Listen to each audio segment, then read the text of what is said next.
E a gente vai voltar a Brasília, porque o Márcio Rocha tem informações atualizadas do julgamento do chamado Núcleo 4 dos atos golpistas. Está acontecendo agora, já tem votos consolidados. Fala, Márcio. Boa tarde, Ronald. Boa tarde, Zaidan. Boa tarde a todo mundo que nos acompanha. A gente segue aqui em Brasília, no Supremo Tribunal Federal, acompanhando o julgamento do chamado Núcleo 4 do processo que trata da tentativa de golpe de Estado depois das eleições de 2022. Esse núcleo é acusado de disseminar notícias falsas com o objetivo de validar o andamento da trama golpista que, a gente lembra, né, já teve como condenado o ex-presidente Jair Bolsonaro. O grupo é formado por 7 réus, são eles: o ex-major do Exército Ailton Barros, o major da reserva do Exército Ângelo De Nicoli, os militares Giancarlo Rodrigues, Guilherme Almeida e Reginaldo Abreu, o presidente do Instituto Voto Legal Carlos César Rocha e o agente da Polícia Federal Marcelo Bormervetti.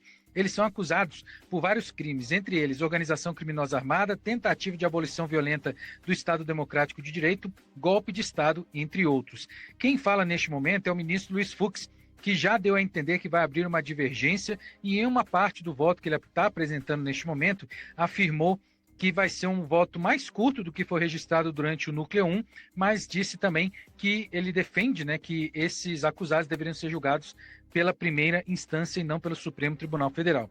Antes dele, o ministro Alexandre de Moraes, que é o relator do caso, acatou praticamente toda a denúncia apresentada pela Procuradoria-Geral da República.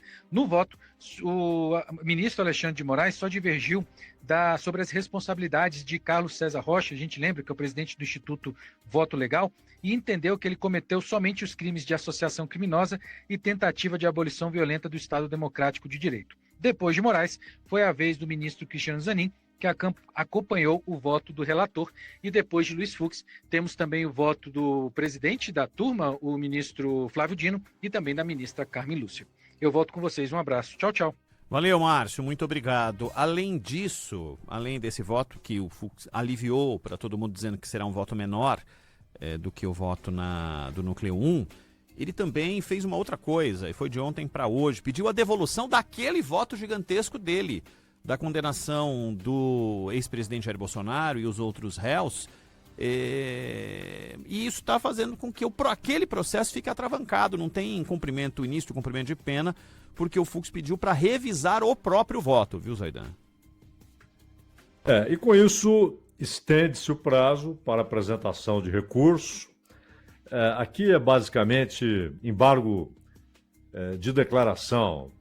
Não vai mudar o resultado, mas é um tempo que a defesa procura ganhar, né? Então é claro que isso adia um pouco o momento de apresentação desse último recurso. Agora, provavelmente o Fux, ele diz que está fazendo uma revisão gramatical, né, naquele seu voto de 13 horas e pode até colocar em livro, né? 13 horas falando, dá um livro.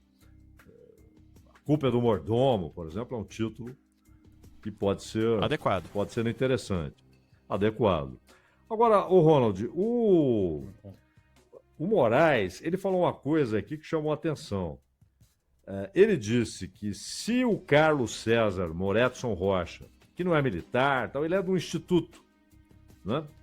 Quando houve aquela contestação feita pelo PL, esse instituto foi contratado pelo PL, etc. E caso ele seja condenado, o Moraes entende que é preciso reabrir a investigação contra Valdemar da Costa Neto. Porque é bom lembrar, a Polícia Federal indiciou o Valdemar, que é o presidente do PL. Ele foi indiciado na trama golpista. Mas a PGR não o denunciou. Entendeu que não havia elementos para uma denúncia especificamente contra o Valdemar. E agora, no entanto, o Alexandre de Moraes diz que caso Moretson Rocha seja condenado, ele entende que será necessário reabrir a investigação contra o Valdemar por aqui não 5, mas dois tipos penais, né? Organização criminosa e tentativa de abolição violenta do Estado Democrático de Direito. Então, acho que o Valdemar acompanhará com muita atenção a situação do Carlos César Moretson Rocha.